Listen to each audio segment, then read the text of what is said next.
I started the role as an embalmer when I was 16, the same way my dad did. I followed into his footsteps into the family business. So he started when he left school the same way I did. He started as a funeral operative, did a little bit of the embalming in the earlier days. He then did the masonry department for quite a few years. I can remember as a child, that's what he was doing. And then went into the funeral directing side. And then when my auntie and uncle retired, he stepped up to oversee more of the business with my cousin Danny.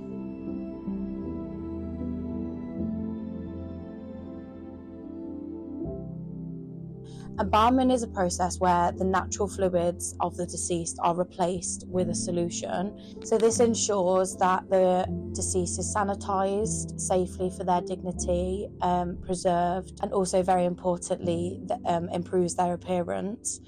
It can help a lot with discoloration and helps a lot with the skin texture when obviously they're finally resting in the chapel of rest.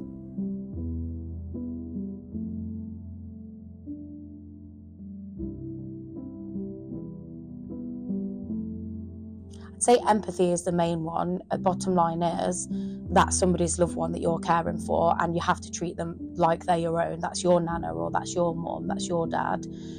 You've got to be really caring, very patient, and I'd say you've got to think on your feet.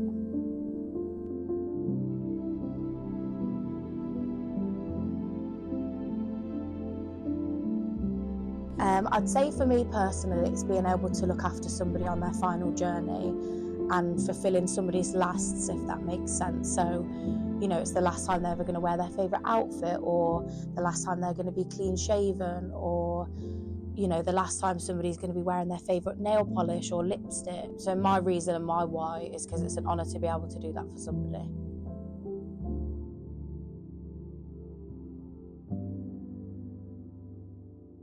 I don't really personally feel like I do keep it very separate. It's something that I've struggled with since I've started, really. I think naturally there's a lot that can play on your mind. You know, you're dealing with families that are at their worst time in their life, and as an empathetic human, you take on that sadness, and it can affect your outside life. You know, I grew up around my dad being disturbed, you know, in the middle of the night to go and look after deceased, or go and take phone calls while we're at family meals, or him being in the office late at night, you know, in busier periods. So it's just something that I feel like as a family we've acclimatised ourselves to, and it's just something that we're used to.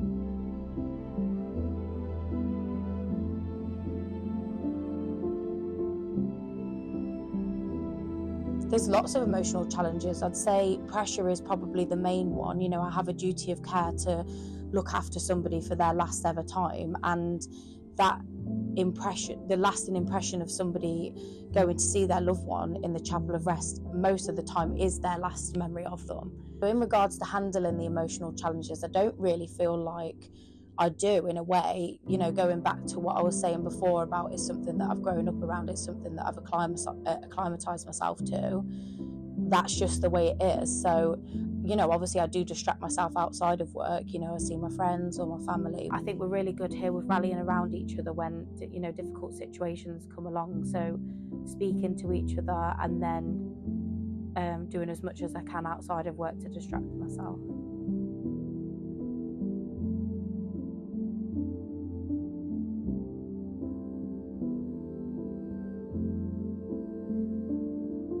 That life is short and life can literally change within an instant, so to enjoy it and treasure everything